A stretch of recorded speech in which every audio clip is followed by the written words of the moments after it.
భారత జాతి నాది నవ భారత వీర కిశోర నేను. ఈ భారతి కన్న తల్లి నన్ను పాలన చేసిన పాలవెల్లి. ఈ భారత మాతృగర్భమున కోరి జన్మింతు శతకోటి జన్మముల్. ఓ భారత భారతి అందుకొనవమ్మ శత సహస్ర నమస్సుమాంజలి. యౌవని దివ్య చరితంబు యుగ యుగాలుగా ఈ జగతి జీవించియుండే. యౌవని దివ్య జననంబు ఈ ధరణి పైన ధర్మస్థాపన చేసే. యౌవని ధర్మ జీవనము మానవ జాతికంత మార్గదర్శనమయ్యే. యౌవని దివ్య మంగళ స్వరూపమును గన దేవతలంత తపించిపోదురు. యౌవని పరమ పవిత్ర నామగానము పరమేశుడు సైతము పరితపించు. అట్టి ఈ కోదండ రాముని, అట్టి మా అయోధ్య రాముని, అట్టి నారాముని దివ్య చరణారవిందములకు నమస్సుమాంజలి ఘటించెదన్. भारत माता की, जोर से बोलो भारत माता की, प्यार से बोलो भारत माता की. यदा यदा हि धर्मस्य ग्लानिर्भवति भारत अभ्युत्थानमधर्मस्य तदात्मानं सृजाम्यहं. परित्राणाय साधूनां विनाशाय च दुष्कृतां ధర్మ సంస్థాపనార్థాయ సంభవామి యుగే యుగే. ఎప్పుడెప్పుడు ధర్మానికి హాని కలుగుతుందో, అధర్మం పేట్రేగిపోతుందో ఆయా సమయాలలో ధర్మ రక్షణ, దుష్ట శిక్షణ చేయడానికి నేను అవతరిస్తాను అని చెప్పి పరమాత్ముడు చెప్పినట్టు ఆ దశావతారం,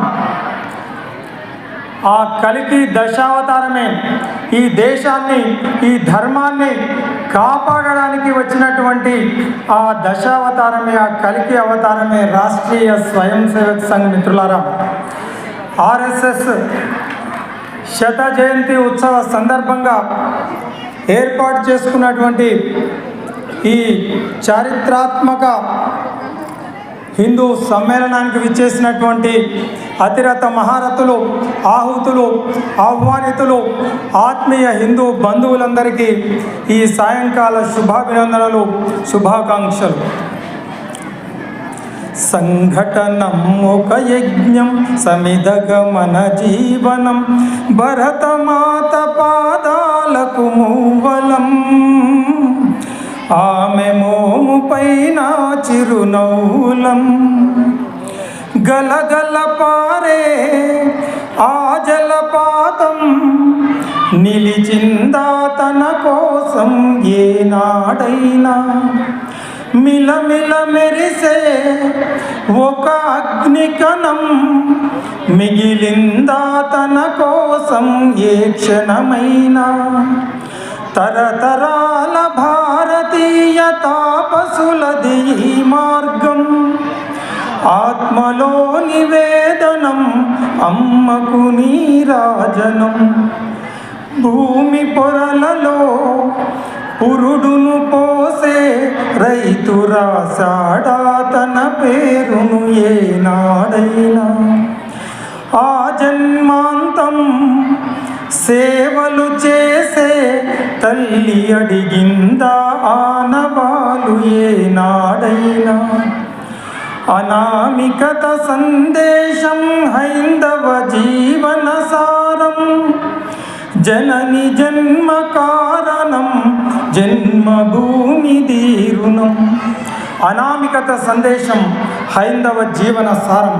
పేరు ప్రతిష్టలకు పాకులాడకుండా, ఎవరు ఎక్కడ ఏం చేస్తున్నారో తెలియకుండా కుటుంబాలను, బంధువులను వదిలివేసి ఈ దేశం కోసం, ధర్మం కోసం మన ధన జీవన సర్వస్వాన్ని త్యాగం చేస్తున్నటువంటి వేలాది లక్షలాది మంది స్వయం సేవకులు మరి ఈ రాష్ట్రీయ స్వయం సేవక సంఘంలో హిందూ ధర్మాన్ని, మన దేశాన్ని, సమాజాన్ని కాపాడడానికి వారు చేస్తున్నటువంటి కృషి ఈరోజు అత్యంత వైభవపేతంగా ఒక ఉత్సవంలాగా ఆట పాట మాటల త్రివేణి సంగమంగా అద్భుతంగా హిందూ సమ్మేళనం మనం జరుపుకుంటూ ఉన్నాం.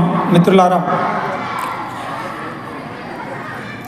మాతృదేవో భవ, పితృదేవో భవ, ఆచార్య దేవో భవ, అతిథి దేవో భవ అన్నది ఆర్యోక్తి. అలాంటి దేశంలో వృద్ధాశ్రమాలు ఎందుకు పుట్టుకొస్తున్నాయి? తల్లిదండ్రులను మించిన వారు ఈ లోకంలో లేరని చెప్పి పార్వతీ పరమేశ్వరులకు ప్రదక్షిణ చేసి అగ్రపూజకు అర్హుడైనటువంటి వినాయక చవితి ప్రతి సంవత్సరం జరుపుకుంటూ ఉంటాం. తండ్రి కోసం రాజ్యాధికారాన్ని తృణప్రాయంగా త్యజించి ఆజన్మాంతం బ్రహ్మచారిగా ఉన్నటువంటి భీష్ముడు పుట్టిన నేల.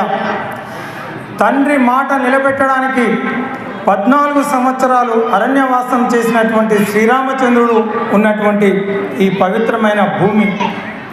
గుడ్డివారైనటువంటి తల్లిదండ్రులను కావడిలో మోసినటువంటి శ్రవణ కుమారుని చరిత్ర మనందరికీ తెలుసు. తల్లి దాస్య విముక్తి చేయడానికి అసాధ్యమైనటువంటి అమృతాన్ని తీసుకొని వచ్చిన గరుత్మంతుని పుట్టినటువంటి నేలలో కనిపించే దేవతలు, కనిపించిన తల్లిదండ్రులు అని భావించాల్సిన ఈ దేశంలో ఎందుకు తల్లిదండ్రులను వృద్ధాశ్రమాల్లో వదిలిపెట్టాల్సిన పరిస్థితి వచ్చిందో మనం ఆలోచించాలి. అనురాగం ఆత్మీయత కసలు పేరు అమ్మా, ఓర్పునకు అర్పణకు ఆనవాలు అమ్మ, ప్రతి మనిషి పుట్టుకకే పట్టుకొమ్మ అమ్మ, ఈ లోకమనే గుడి చేరగా తొలివాకిలి అమ్మ. అమ్మదనమున ఎంత కమ్మదనముందిరా, అమృతముకే ఆమె తీపి నేర్పిందిరా, ఆమె ఎదపై పడవలే ఎక్కి తొక్కిన, కరకు చేపలు డొక్కలో దూరి నిక్కిన, వంతెనలతో గొంతు నులిమి బాధించిన, ఆనకట్టల ఊపిరాడకే చేసిన, సత్య సంతానాలు ఎదిగి ఒదగాలని అని శుభముగా తలచి అనువనువు పొంగు, అమ్మదనమున ఎంత కమ్మదనముందిరా, అమృతముకే ఆమె తీపి నేర్పిందిరా. ఇలాంటి తల్లిదండ్రులను పూజించి, సేవించి, ఆరాధించి తరించవలసినటువంటి ఈ సనాతన ధర్మం ఎందుకు ఈ విధంగా వృద్ధాప్యంలో తల్లిదండ్రులను వృద్ధాశ్రమాలకు అడుగడుగున కనిపిస్తున్నాయి ఓల్డేజ్ హోమ్స్. ఇక 7 జన్మల బంధం, 7 అడుగులు వేసి సప్తపది నడిసి పంచభూతాల సాక్షిగా ప్రమాణం చేసిన వివాహాలు ఎందుకు విడాకులు వైపు వెళ్తూ ఉన్నాయి?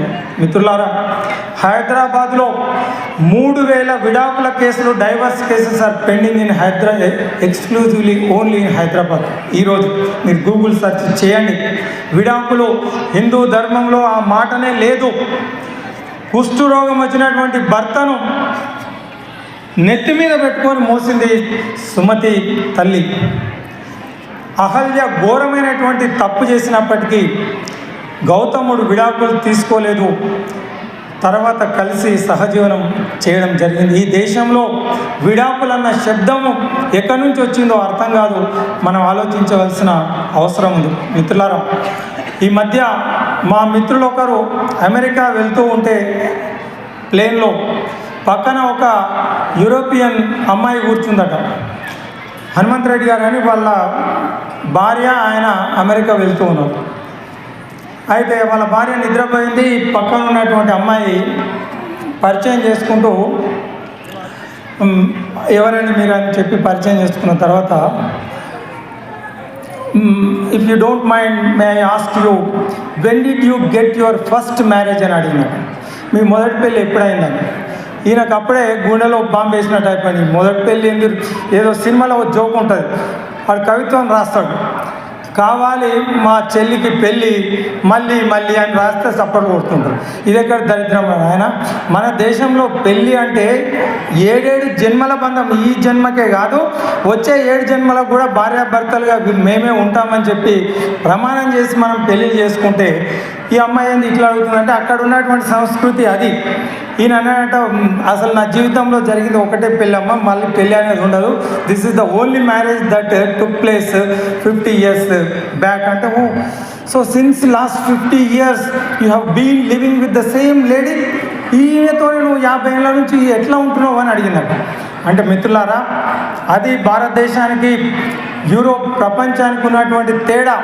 కష్టం వచ్చినా సుఖం వచ్చినా కలిసి జీవిస్తామని చెప్పి పంచభూతాల సాక్షిగా ప్రమాణం చేసి మనం పెళ్ళిళ్ళు చేస్తాం తప్ప, అది ఎందుకు మరి ఆ విధంగా ఈరోజు పెళ్ళిళ్ళు విడాకుల వైపు పరిగెడుతున్నాయో మనం ఈరోజు ఆలోచించవలసిన విషయం ఉంది. ఎత్ర నార్యంతు పూజ్యంతే రమంతే తత్ర దేవత. ఇంకా ఒక జోక్ కూడా ఉంటుంది. యూరోప్లో ఈరోజు అమెరికా గురించి గొప్పగా చెప్పుకుంటూ ఉన్నాం మనం, కానీ అక్కడ ఉన్నటువంటి దారుణమైన పరిస్థితులు, more than 50% children are survived with single parents. తల్లి ఉంటే తండ్రి ఉండడు, తండ్రి ఉంటే తల్లి ఉండదు. ఒక హిందూ ధర్మంలో తప్ప పెళ్ళిళ్ళు ఎక్కడ ఏ ధర్మంలో తీసుకున్నా అవన్నీ కాంట్రాక్ట్ మ్యారేజెస్. ఒక్క హిందూ ధర్మంలోనే పెళ్ళి అన్నది పంచభూతాలు భగవంతుని సాక్షిగా మనం 7 జన్మల బంధం అని చెప్పుకుంటాము.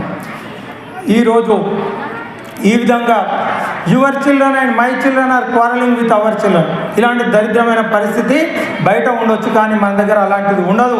కానీ ఈరోజు ఆ విష సంస్కృతి ఈరోజు మనకు అక్కడక్కడ కనిపిస్తూ ఉండడం దారుణమైనటువంటి విషయం. ఎత్ర నార్యంతు పూజ్యంతే రమంతే తత్ర దేవత. ఎక్కడ స్త్రీలు గౌరవించబడతారో దేవతలు అక్కడ వసిస్తారు అన్నది ఈ భారత దేశం సనాతన ధర్మం. సీతమ్మ అశోకవనంలో కన్నీరు పెడితే రావణ లంక సర్వనాశనం అయిపోయింది. కురు సభలో ద్రౌపదికి అవమానం జరిగితే కురు వంశం మొత్తం అంతరించిపోయింది. మిత్రులారా, ఆ విధంగా స్త్రీలను గౌరవించడం మన సాంప్రదాయం. రామాయణంలో సీతమ్మ అపహరించబడ్డ తర్వాత రామ లక్ష్మణుడు సీతమ్మను వెతుక్కుంటూ ఋష్యముఖ పర్వతానికి వెళ్ళినప్పుడు సుగ్రీవుడు సీతమ్మ నగలు ఒకరు విమానంలో తీసుకువెళ్తూ ఉంటే ఆ అమ్మ ఏడ్చుకుంటూ మమ్మల్ని చూసి నగల మూట కిందికి పారేసింది, మీ సీతమ్మ ఏమో చూడండి అని చెప్పి నగలు తీసుకొచ్చి రాముని చేతిలో పెడతాడు. అప్పుడు రాముడు ఆ మాట వినగానే ఏడ్చుకుంటూ కళ్ళలో నీరు గారిపోతాయి. లక్ష్మణ, చూడు నాయన, ఈ నగలు మీ వదిన గారు ఏమో చూడు అన్నప్పుడు లక్ష్మణుడు ఆ నగలన్నీ చూసి, అన్నగారు వీటిని నేను గుర్తించలేను, కానీ పాదాలకు ధరించే ఆభరణాలను మాత్రం చూసి గుర్తిస్తాడు. 14 సంవత్సరాలు సీతారాములకు సేవ చేస్తూ పక్కనే ఉన్నటువంటి లక్ష్మణస్వామి సీతమ్మను కాళ్ళ నుంచి పైకి చూడలేదు అంటే అది మన దేశంలో ఉన్నటువంటి సంస్కారం అండి. ఈరోజు అమ్మాయి కనిపిస్తే చాలు చిత్తకార్తిలో కుక్కలాగా వెంటబడుతూ ప్రేమిస్తావా చస్తావా అని చెప్పి యాసిడ్ బాటిల్ పట్టుకొని తిరిగే సంస్కృతి ఎందుకు వస్తుంది? ఏం నేర్పిస్తున్నాం మనం పిల్లలకు? ఆ పిల్లలు కూడా ఒక తల్లికి పుట్టినటువంటి పిల్లలే అయినప్పుడు తల్లులు ఇంట్లో ప్రతి స్త్రీని గౌరవించాలి, చెల్లి తల్లిగా చూడాలి. వివేకానందుడు చికాగో మొదటి సమావేశంలో ఆయన 2 మాటలు చెప్తాడు. సాదర దృష్టితోడ జన సాగరమున్ పరికించి శారదాంబోధము గర్జనంబులిడు పోలిక పశ్చిమకండ సోదరి సోదరులారై అంటూ తొలి సూక్తులు పలికెనలోదో భూరి సమ్మోద తరంగ చిన్నముల్ మ్రోగెసు మీ కరతాళనాదము. ఆయన చికాగోలో మొట్టమొదటిసారి సర్వమత సమ్మేళనంలో మాట్లాడినటువంటి రెండు మాటలు sisters and brothers of America అనగానే 6,000 మంది డెలిగేట్స్ ఉదయం నుంచి సాయంత్రం వరకు విని విని విని విసిగిపోయినటువంటి వాళ్ళు ఏం మాట్లాడారు అందరూ అంటే సమతౌన్నత్యమే గాని విశ్వ జనతా సౌహార్ద సంపద్విధ రమణీయార్థము శాంతిబోధమనర్పబూనడవండు అన్యమత ద్వేషమే గాని సర్వమతగమ్య ప్రేమ సిద్ధాంత రూపము రూపింపడవండు మత సభా ప్రాజ్ఞ ప్రపంచంలో ఎవ్వని గురించి వాడు గొప్పలు చెప్పుకోవడం తప్ప అందరి గురించి ఆ విశ్వ లోక కళ్యాణం గురించి మాట్లాడే మానవుడే లేడు అక్కడ. స్వామీజీ లేచి అందరూ విసిగిపోయి ఇంటికి వెళ్ళాలనే తరుణంలో సిస్టర్స్ అండ్ బ్రదర్స్ అన్న రెండు మాటలకే 2-3 నిమిషాలు 6,000 మంది లేచి చప్పట్లు ఎందుకు కొట్టిండ్రు అంటే ఇది కథ కాదు, సినిమా కాదు, జరిగినటువంటి ఒక వాస్తవ సంఘటన. వారు ఎల్కేజీ పిల్లలు కాదు. మరి ఎందుకు తర్వాత అడుగుతారు వివేకానందన్, మీరేమైనా ఇంద్రజాలం మహేంద్రజాలం ఇండియాలో బ్లాక్ మ్యాజిక్ ఉంటుందని వింటాం మేము, మీరేమన్నా ఇంద్రజాలం చేసిండ్రా? 6,000 మంది లేచి చప్పట్లు ఎందుకు కొడతారు? అదేమన్నా గొప్ప స్పీచ్ కూడా కాదు కదా. Sisters brothers very simple 2 words, అందరికీ తెలిసిన మాటలు. ఆ 2 మాటలకు అంత స్పందన ఎక్కడి నుంచి వచ్చింది అంటే అవి కేవలం 2 మాటలు కాదు, స్వామీజీ హృదయాంతరాలలోంచి ఉప్పొంగినటువంటి ప్రేమాభిమానాలు. అంతేకాదు మిత్రులారా, మొత్తం భారతదేశం యొక్క సంస్కృతి సాంప్రదాయాలను ప్రతిబింబించే 2 మాటలు. ఈ దేశంలో ప్రతి స్త్రీని తల్లిగా చూస్తాం. అంతకుముందు మాట్లాడిన వాళ్ళంతా లేడీస్ అండ్ జెంటిల్మెన్. ఇతర ధర్మాలకు వాళ్ళ ఆలోచన విధానం ప్రతి స్త్రీని ఆడవాళ్ళగా మాత్రం, ప్రపంచంలో ఆడవారు మగవారు తప్ప వాళ్ళు వేరే భావన వాళ్ళకు లేదు. కానీ భారతదేశంలో ప్రతి స్త్రీ అంటే ఒక తల్లి. అందుకనే పేర్లు కూడా సుశీలమ్మ, రాములమ్మ, ఇట్లా అమ్మ అని ఉండేది. ఎవడైనా సుశీలమ్మ అని పిలిచిన తర్వాత, అమ్మ అన్న తర్వాత ఎంత దుర్మార్గుడైనా చెడ్డ ఆలోచన మనసులో రాదు. వాళ్ళేం తెలివి తక్కువ వాళ్ళు కాదు. వెనకటికి ఈరోజు మనం ఆధునిక నాగరికత ప్రభంజనంలో పడి కొట్టుకుపోతూ పింకీ, సోని, టింకు అని దిక్కుమాలిన పేర్లు పెట్టుకుంటూ ఉన్నాం తప్ప వాళ్ళది శాస్త్రీయమైనటువంటి దృక్పథం అది మర్చిపోవద్దని స్వామీజీ గొప్ప భారతీయ సనాతన ధర్మాన్ని అక్కడ మనకు తెలియజేయడం మనం ఈ సందర్భంగా గుర్తు చేయాల్సినటువంటి విషయం మిత్రులారా. ఆ విధంగా ఈరోజు 4,88,00,000 కేసులు భారతదేశంలో స్త్రీల పైన, డైవర్స్ పైన పెండింగ్ ఉన్నాయంటే ఎంత కుటుంబ వ్యవస్థ ఎంత ప్రమాదంలో ఉన్నదో మనం ఆలోచించవలసిన అవసరం ఉంది మిత్రులారా. ఇక తల్లిదండ్రులు వాళ్ళ జీవిత ఆశలు, పిల్లల కోసం కంటికి రెప్పలా కని పెంచినటువంటి పిల్లలు వాళ్ళ కళ్ళ ముందే వాళ్ళని ఎదిరించి మతాంతర వివాహాలు చేసుకుంటూ ఉంటే తల్లడిల్లిపోతున్నటువంటి తల్లిదండ్రులు ఎంతోమంది ఉన్నారు. మనం చూస్తూనే ఉన్నాం. వేల సంఖ్యలో ఈరోజు మన అమ్మాయిలు మరి వాళ్ళ కుట్రలకు కుతంత్రాలకు బలైతూ ఉన్నారు మిత్రులారా. ఈ విధంగా ఈరోజు నిన్న మొన్న పేపర్ చూస్తే అమెరికా ట్రంప్ మహానుభావుడు India and China are the hell hole of this world అని చెప్పి ఒక దుర్మార్గమైనటువంటి కామెంట్ చేసింది. భారతీయులు కడుపుతో ఉన్న భారత స్త్రీలు అమెరికా వచ్చి పిల్లలను కని అమెరికా పౌరసత్వం పొందడానికి అంటే భారత జాతిని అవమానపరిచే విధంగా వాడు కామెంట్ చేస్తూ ఉన్నాడు. ఏం పట్టింది మన దేశానికి? ఎందుకు ఈ దుస్థితి? ఇలాంటి దేశంలో వివేకానందులు విశ్వ విజేతగా జైత్యయాత్ర కొనసాగించిన తర్వాత భారతదేశానికి వచ్చేటప్పుడు అమ్మా భారతిని కుమారుడు వివేకానందుడు ఈ దూర ఖండములు చుట్టి జగత్ సభ విజయ గంటల్ మెట్టియు తృప్తి నొందక భవత్ పాదాబ్జ సౌరభ్యము లేశము ఆగ్రానము చేయగవచ్చే వాత్సల్యాబ్ది ఓదార్పవి అని చెప్పి అమెరికా ప్రాధేయపడుతుంది. పెద్ద పెద్ద యూనివర్సిటీలు నీకు పీఠాధిపత్యం ఇస్తాం, మా యూనివర్సిటీలో పనిచేసి నడిపేయమని వివేకానందుని బ్రతిమిలాడితే కూడా అమెరికాలో ఉంటూ ఆయన ఒక సందర్భంలో ఏడుస్తాడు. ఒకరి ఇంట్లో గెస్ట్గా ఉంటాడు. ఇంద్రభవనం లాంటి ఇంట్లో ఉండి రాత్రిపూట ఎక్కెక్కి ఏడుస్తూ ఉంటే వాళ్ళు డోర్ కొడతారు. ఏమైంది స్వామీజీ, ఆరోగ్యం దెబ్బతిన్నదని. ఏం లేదంటే బ్రహ్మాండమైన అతిథి మర్యాదలు చేసింది. కానీ మీ కళ్ళలో నీళ్లు గారిపోతూ ఉన్నాయి. ఎందుకు ఏడుస్తూ ఉన్నారంటే, నిజమే, నా భారతదేశంలో కోటాది కోట్ల భారతీయులకు ఎందుకు ఈ దుర్భరమైనటువంటి పరిస్థితి అని చెప్పి అమ్మవారిని తలుచుకుంటూ ఏడుస్తున్న, ఏం పాపం చేసింది నా భారతదేశానికి ఈ దుర్భరమైనటువంటి పరిస్థితి? తినడానికి తిండి లేదు, ఉండడానికి ఇల్లు లేదు, బానిసత్వంలో భారత జాతి నలిగిపోతుందని ఒక పసిపిల్లవాడు తల్లి కోసం ఏడ్చినటువంటి దేశభక్తి ఎక్కడ పోయింది? భారతదేశానికి రాకముందు భారతదేశంలో ఉన్నప్పుడు భారతదేశం అంటే నాకు అత్యంత గౌరవం. అమెరికా, యూరోపు దేశాలు ప్రపంచం పర్యటించి వచ్చిన తర్వాత ఈ భారతదేశంలో ప్రతి ధూళికణం నాకు పరమ పవిత్రం అని చెప్పి ఆ ఓడ దిగగానే ఆ ఇసుక పైన పడి దొర్లుతాడు స్వామి వివేకానంద. ఈ దేశం అంత పవిత్రమైందని చెప్పి భావించినటువంటి దేశభక్తులు, దేశం కోసం మన ధన జీవన సర్వస్వాన్ని త్యాగం చేసినటువంటి ఎంతోమంది దేశభక్తులు కన్నటువంటి భారతదేశంలో ఈరోజు ఇక్కడ ఏం తక్కువ అని చెప్పి ఇంత గొప్ప దేశాన్ని వదిలిపెట్టి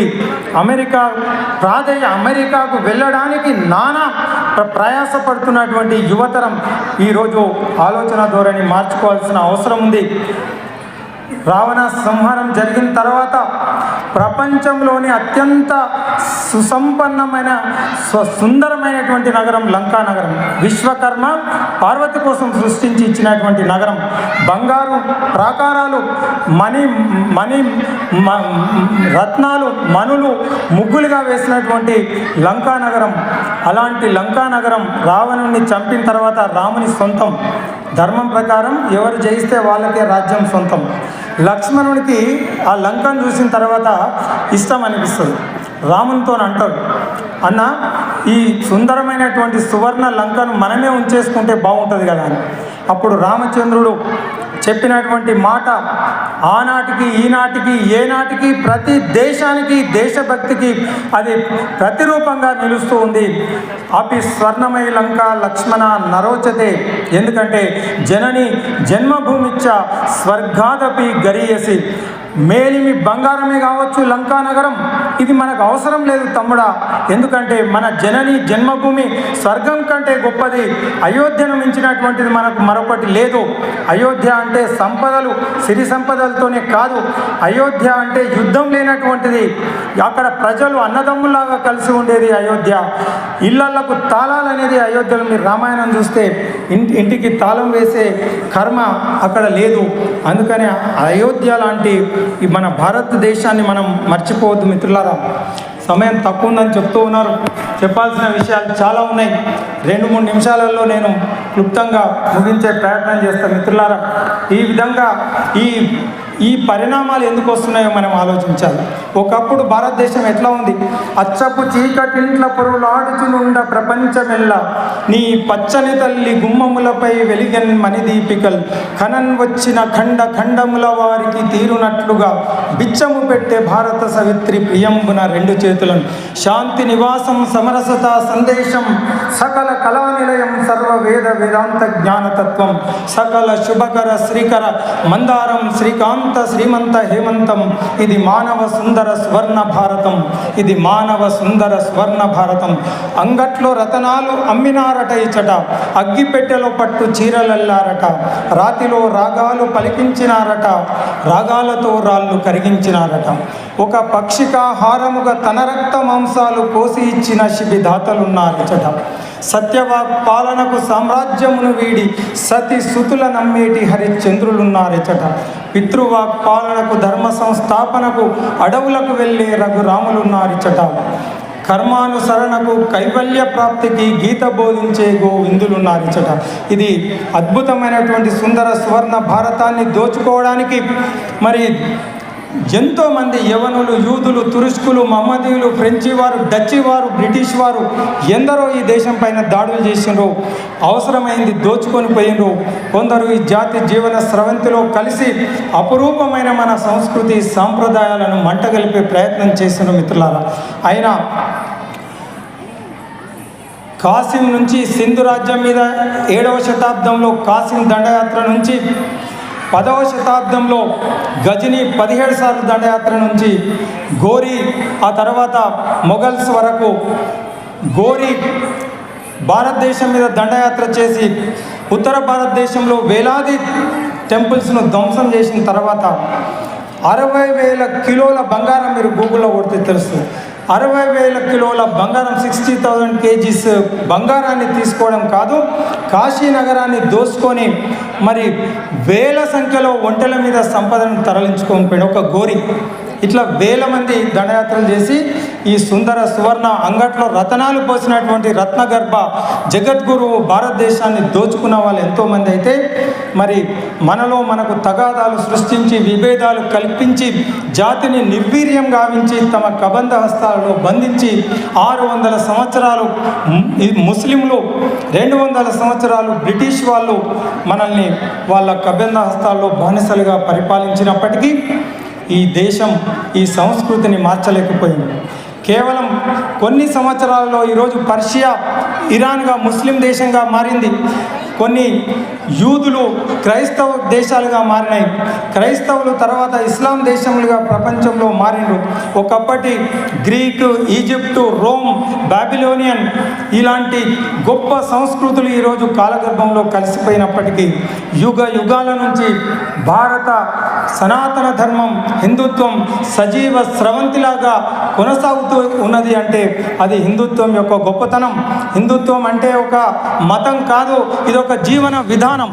మన మునులు, ఋషులు, గొప్ప సైంటిస్టులు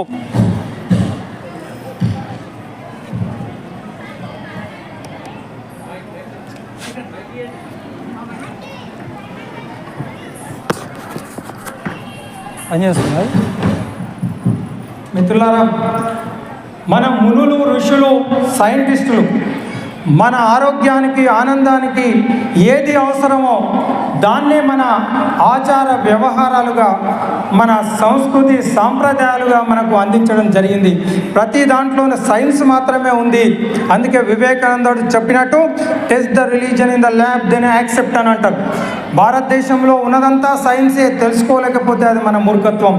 దాన్ని ఆచరిస్తే మనకు ఆరోగ్యం, ఆనందం కలుగుతుంది. మిత్రులారా, ఆ విధంగా మన గొప్ప సంస్కృతి ఇది చచ్చిన జాతి కాదు, మరి చావదు 1000 యుగాలకైనా, వెన్నిచ్చిన జాతి కాదు, పరుగెత్తు విరోధుని పిలిచి కౌగిట గుచ్చిన జాతిరా ఇది, మరుత్తరు శాఖలతోడ హాయిగా అచ్చనకాయలాడుకొనరా మన కీర్తి లతామ తల్లికల్. ఇలాంటి గొప్ప సంస్కృతికి మనం వారసులం. ఏ పూర్వ పుణ్యమో, ఏ యోగ ఫలమో, జనించిన అడవి స్వర్గఖండమున, ఏ మంచి పువ్వులను ప్రేమించినావో, నిన్ను మోసే నీ తల్లి కనక గర్భమున. ఈ దేశంలో పుట్టడం ఒక అదృష్టంగా భావించారు చాలామంది. ఆ విధంగా భారతదేశంలో పుట్టడం, మనిషిగా పుట్టడమే ఒక అదృష్టం అయితే, అందులో ఈ కర్మభూమి, ధర్మభూమి, దివ్యభూమి, జగద్గురు అయినటువంటి భారతదేశంలో పుట్టడం మరింత పుణ్యం చేసుకుంటే తప్ప ఈ అవకాశం దొరకదు అని ఈరోజు మరి యువతరానికి చెప్పవలసిన అవసరం ఉంది. ఈ సందర్భంగా మిత్రులారా, ఈరోజు పరిస్థితులను కనుక వర్తమానం చూస్తే గతంలో లేని విధంగా మన దేశం పట్ల, ధర్మం పట్ల, మన ఆచారాల వ్యవహారాల పట్ల, మన నమ్మకాల పట్ల అన్ని విధాలుగా దాడి జరుగుతూ ఉంది. వీటిని కించపరిచే విధంగా ప్రయత్నాలు జరుగుతూ ఉన్నాయి. ఈ దేశంలో, ప్రపంచంలో ఏ దేశంలో లేనటువంటి వైవిధ్యం భారతదేశంలో ఉంది. 2500 కులాలు ఉన్నాయి, 30,000 ఉపకులాలు ఉన్నాయి, 200 భాషలు ఉన్నాయి, 10 మతాలు ఉన్నాయి. కాబట్టి కులం, మతం, ప్రాంతం, వర్గం ఏదో ఒక పేరు మీద, ఏదో ఒక రూపంలో గొడవలు సృష్టించడానికి ఈ విశ్వ ప్రయత్నం ఇప్పుడు జరుగుతూ ఉంది. కులం, మతం పేరు మీద కుట్రలు ఎన్నో చేస్తున్నారు. వర్గాల పేరు మీద ప్రజల వేరు చేస్తున్నారు. భాషా భేదాలతో సరిహద్దుల పోరులో చీలగొట్టి దేశానికి చిక్కులు పెడుతున్నారు. ముక్కలైతే దేశానికి గొప్పతనం ఏమున్నది, ఒక్కటైతే ప్రపంచాన ప్రఖ్యాతే మనకున్నది. మరి భరతమాత సేవకై, జాతి జనుల సేవకై నిరంతరం జాగృతమై త్యాగనిర్తి చూపరు అన్నట్టు ఈరోజు మిత్రులారా, కాశ్మీరం చూడరు కథ మారిపోయరా, అస్సామా నాడురో నెత్తుటి మడుగాయరా, కలిస్తాను మాటరో కడుపులో చిచ్చాయరా, మణిపూరు చూడరో నేడు మంటలై రగులుతుందిరా, నువ్వు ముడుచుకు కూర్చుంటారో దేశం ముక్కలవుతుందిరా. అందుకే పల్లె పల్లెను లేపి గుండె గుండెను ఊపి నిండు శక్తిని చూపి నింగి నేలను తాకి దుంకు దుంకరా దుంకో దుర్గా దుంకిన దుంకు. ఈ హిందూ సమ్మేళనం మనందరిలో మరొక చైతన్యం రగిలించాలి. దీనన్నిటికీ ఒకటే ఒక పరిష్కారం. ఈరోజు మన శత్రువులు బయట లోపల విశ్వ ప్రయత్నం చేస్తూ ఉన్న మన ధర్మాన్ని, మన దేశాన్ని, మన దైవాన్ని, మన ఆచార వ్యవహారాలను కించపరిచే విధంగా, నమ్మకాలను పోగొట్టే విధంగా చేసి మతాలను మార్చి అనేక విధాలుగా దేశాన్ని అప్రతిష్ట పాలు చేసే ప్రయత్నం జరుగుతుంది. దీనికి ఏకైక పరిష్కారం మన ఐక్యత. మన ధర్మం గురించి మనం తెలుసుకోవాలి. మనమంతా ఐకమత్యంగా ఉంటే వీటన్నిటికీ పరిష్కారం దొరుకుతుంది. మిత్రులారా, పేరుకు మాత్రమే హిందువులుగా చెప్పడం కాదు, మన ఇంట్లో మన పిల్లలకు భారత భాగవత రామాయణాలు, కనీసం భగవద్గీత అయినా మన ఇంట్లో ఉందా మనం ఆలోచించాలి. అది ఉంటే చాలు. కనీసం ఎప్పుడైనా తీసి దాన్ని చదివితే చాలు. ఈ ఒక భారతం చదివితే ప్రపంచంలో ఉన్న సమస్త జ్ఞానం వస్తుంది. రామాయణం చదివితే మనిషి ఆదర్శ జీవితం ఎట్లా గడపాలనో తెలుస్తుంది. భారత భాగవత రామాయణాలు మన సాంప్రదాయాలను పాటించే కుటుంబాలలో పిల్లలు చెడిపోవడం లేదు. 150 కోట్ల జనాభాలో భారతదేశం ప్రపంచంలో అగ్రస్థానంలో ఉంది. ప్రపంచంలో అన్నిటికంటే విలువైంది మానవ వనరులు, హ్యూమన్ రిసోర్సెస్. ఆ విధంగా చూస్తే భారతదేశం ప్రపంచంలోనే రిచెస్ట్ కంట్రీ. అందులో 70 కోట్ల మంది యువతీ యువకులు ఉన్నటువంటి దేశం. మిత్రులారా, ఈరోజు 70 కోట్ల యువతీ యువకులు ఉన్న భారతదేశం ప్రపంచంలో అగ్రగామిగా ఉండాల్సిన భారతదేశం. కానీ మన శత్రువులు మనతో యుద్ధం చేయలేక మన యువతరాన్ని చెడగొట్టే ప్రయత్నం చేస్తూ ఉన్నారు. ఈరోజు పంజాబ్లో 90% యూత్ ఆర్ డ్రగ్ అడిక్ట్స్. మారక ద్రవ్యాల మత్తులో పడి తూలుతూ ఉన్నారు. ఒక పంజాబే కాదు, బార్డర్ స్టేట్సే కాదు, ఈరోజు ఇక్కడ మారుమూల గ్రామాల్లో కూడా గల్లీ గల్లీలో గంజాయి, pan Parag, gutka, brown sugar లాంటివి విచ్చలవిడిగా లభిస్తూ ఉన్నాయి. అంటే టెర్రరిస్టులకు, శత్రువులకు ఇది ఒక సోర్స్ ఆఫ్ మనీ మాత్రమే కాదు, మన యువతరాన్ని పెడదారిన పట్టించి వారిని నిర్వీర్యం చేసే ప్రయత్నం జరుగుతుంది. మిత్రులారా, ధూమపానం ధూళిలో తేలిపోతూ, మారక ద్రవ్యాల మత్తులో మునిగిపోతూ, ఉగ్రవాదం ఊబిలో కూరుకుపోతూ, క్షుద్ర రాజకీయాలకు సమిధలైపోతూ, భస్మాసురులై తమ నెత్తి మీద తామే చేతులు పెట్టుకున్న యువతరాన్ని కాపాడవలసినటువంటి అవసరం ఉంది. ఈరోజు మనకు ప్రదర్శన ఇస్తున్నటువంటి యువతీ యువకులు ఇలాంటి వాళ్ళు ఈ దేశానికి అవసరం. స్వామీజీ చెప్తాడు, ఇనుప కండలు, ఉక్కు నరాలు, వజ్ర సంకల్పం కలిగినటువంటి గుప్పడి మంది యువతీ యువకులతో ఈ ప్రపంచాన్నే మార్చవచ్చు. ఇలాంటి యువతీ యువకులను మనం తయారు చేయాలి. ఇనుప కండల శక్తి ఇంకిపోని యొద్దు, ఉక్కు నరముల శక్తి కరిగిపోని యొద్దు, తరతరాల కీర్తి తరిగిపోని యొద్దు, యుగ యుగాల చరిత ఆగిపోని యొద్దు. ధర్మస్వరూపుడు శ్రీరామచంద్రుడు, కర్మయోగి ఆ గీత గోవిందుడు, అద్వైత ప్రదాత ఆదిశంకరుడు, విశ్వమత విజేత వివేకానందులు మనలోనే ఉన్నారనే నిజము మనమెరగాలి. మన శక్తనంతమని గుర్తుంచుకోవాలి. దేశ దేశాలలో ఖ్యాతి గడించాలి. భారతాంబకు ముద్దు బిడ్డలై ఎదగాలి. భారతాంబకు ముద్దు బిడ్డలై ఎదగాలి. జయ బోలో భారత్ మాతా కీ. భారత్ మాతా కీ. భారత్